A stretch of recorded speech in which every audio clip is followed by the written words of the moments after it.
లక్ష్మణ్ గారు, సరే ఇది ఒక అంశం అయితే దీన్ని ఈ నేపథ్యంలో కీలకమైన ఎంతో కీలక ఎన్నికల వ్యవస్థను మించింది లేదు మనకి. ఇవాళ ఎన్నికల వ్యవస్థ గతంలో చీఫ్ ఎలక్షన్ కమిషనర్ కానీ ఇతర కీలకమైన వాళ్ళ నియామకాలు ఏదో ఒక సుప్రీంకోర్టు చీఫ్ జస్టిస్ కొంతమంది ఉండి కాస్త బ్యాలెన్స్డ్గా జరిగేది. ఇప్పుడు అలా కాకుండా దాన్ని మార్చేసి మొత్తం కేంద్ర ప్రభుత్వం చేతులకు వచ్చిందంటా ఉన్నాం. అలాగే అసలు శిక్షలు పడేది ఇప్పుడు అమిత్ షా గారు చెప్తున్నది ఏంటంటే గతంలో శిక్షకి ప్రాధాన్యం ఇచ్చేవాళ్ళు ఇప్పుడు న్యాయానికి ప్రాధాన్యం ఇస్తున్నామని చెప్పారు. చాలా మౌలికమైన పీనల్ కోడ్స్నే మార్చేసి కొత్తవి తీసుకొచ్చింది. వీటి మీద ఎంతో చర్చ జరిగి ఉండొచ్చు. అది ఏమీ జరగకపోవటాన్ని ఎలా అర్థం చేసుకోవాలి? ముఖ్యంగా ఎన్నికల సంఘంలో మార్పులకు సంబంధించి నియామకాలకు సంబంధించి ఏం చెప్తారు లక్ష్మణ్ గారు? సార్ అన్మ్యూట్ చేయండి లక్ష్మణ్ గారు. యా సితార్ గారు, చాలా దీర్ఘకాలం ప్రభావం కలిగించేటువంటి చట్టాలను ఆమోదించుకోవడం జరిగింది. మీరు అన్నట్లు ఎన్నికలు వ్యవస్థ భ్రష్టు పట్టిపోయింది. ఇప్పుడు డబ్బు ప్రభావం, మద్యం ప్రభావం, ఓట్ల జాబితాలను తారుమారు చేయటం, పాలక పార్టీలు ఇష్టారాజ్యంగా వాళ్ళకు అనుకూలంగా మార్చుకోవడం, రకరకాల సమస్యలతో భారత పార్లమెంటరీ వ్యవస్థ అప్రతిష్ట పాలైపోతున్నటువంటి నేపథ్యం. ఎన్నికల సంస్కరణలు తీసుకొచ్చి భారత ప్రజాస్వామ్యాన్ని నాణ్యమైనటువంటి పద్ధతుల్లో తీర్చిదిద్దాలని దశాబ్దాలుగా ఉద్యమాలు జరుగుతున్నా, అనేక కమిటీలు నివేదికలు ఇచ్చినా వాటిని మాత్రం దుమ్ము దులిపి అమలు చేయడానికి పూనుకోకుండా ఈరోజు ఎన్నికల కమిషనర్, ప్రధాన ఎన్నికల కమిషనర్ ని నియమించడం, కమిషనర్ని నియమించేదానికి ప్రభుత్వం తన చేతుల్లోకి తీసేసుకోవడం, రాబోయే ఎన్నికల పూర్వరంగంలో ఏ విధమైనటువంటి సంకేతాన్ని ప్రభుత్వం ఇచ్చింది అనేటువంటిది మనం అది తీవ్రమైనటువంటి సమస్యగా నేను చూస్తా ఉన్నాను. ప్రధాన న్యాయమూర్తి నిష్పాక్షికంగానే ఉంటారు. న్యాయ వ్యవస్థకే అధిపతిగా ఉండేటువంటి ఒక మూడో సభ్యుడు, ప్రధాన ప్రతిపక్ష నాయకుడు లేదా పెద్ద పార్టీ నాయకుడు, ప్రధానమంత్రి, ముగ్గురితో కూడినటువంటి కమిటీ ఉండేది. దాంట్లో ప్రభుత్వం ఆధిపత్యం వహించాలి కాబట్టి అందులో పెట్టుకున్నారు. ప్రధానమంత్రి, ఆ న్యాయశాఖ మంత్రి, వాళ్ళిద్దరూ అంటే మెజారిటీ ఉంటే చాలు. వాళ్ళు ప్రధాన ప్రతిపక్ష నాయకుడు వచ్చినా రాకపోయినా పర్వాలేదు. ఆ మాట కూడా చెప్పారు. హాజరు కాకపోయినా ఆ ఇద్దరు కమిటీ సిఫార్సు చేస్తే అది అమల్లోకి వచ్చేస్తుందని.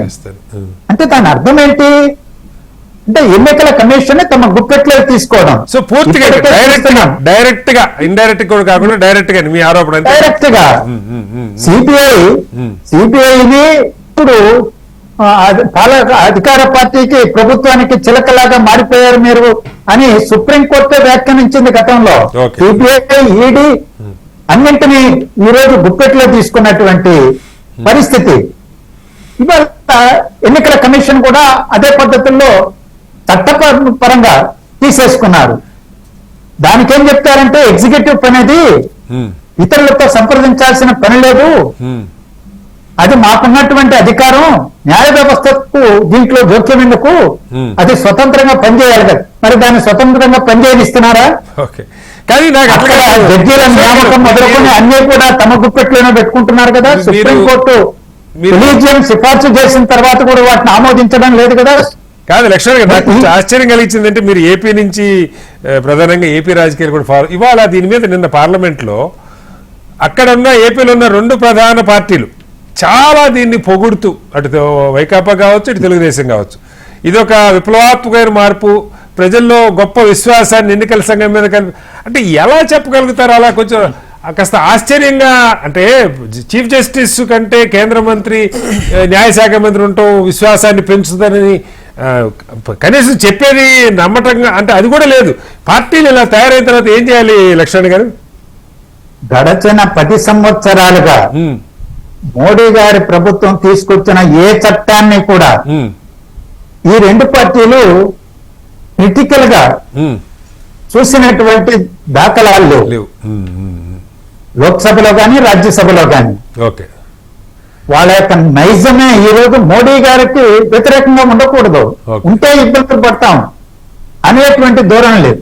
ఓకే. పాలక ప్రతిపక్ష పార్టీలకు అలాంటి అభద్రతా భావం వచ్చిన తర్వాత ఓకే. ప్రజాస్వామ్య పరిరక్షణ కోసం దేశంలో ప్రజాస్వామ్యాన్ని నాణ్యమైనటువంటి పద్ధతుల్లో తీర్చిదిద్దాలనే అంకిత భావం బలహీన పడిపోతుంది.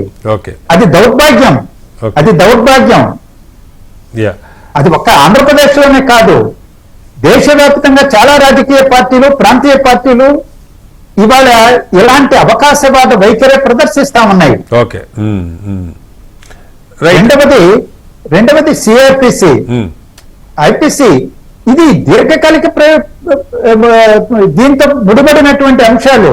అవును. శిక్షలు విధించేటువంటి న్యాయస్థానాల యొక్క చేతులు కట్టేసేటువంటి, పోలీసు యంత్రాంగం యొక్క చేతులు కట్టేసేటువంటి, ఓకే. నేర పరిశోధన సంస్థల యొక్క చేతులు కట్టేసేటువంటి ఒక కుట్రపూరితమైనటువంటి ఆలోచనలు దీని వెనకాల ఉన్నాయి. ఓకే. అంటే ఇప్పటికే ఎన్నికలలో నేరస్తులు పెరిగిపోతున్నారు, చట్టసభల్లోకి వచ్చేస్తున్నారు, చట్టాలు వాళ్లే చేస్తున్నారు అనే ఆవేదన చెందుతున్న పూర్వరంగంలో ఇక వీటిని కూడా మార్చేసిన తర్వాత నేరాలు ఏ విధంగా పెరిగిపోతాయి, నేరాలను నిరోధించేటువంటి వ్యవస్థలు ఏ విధంగా నిష్క్రియగా మారిపోతాయి. కార్మిక చట్టాల్లో మార్పులు తీసుకొచ్చి కార్మిక శాఖకు కోరలు లేకుండా చేసేశారు.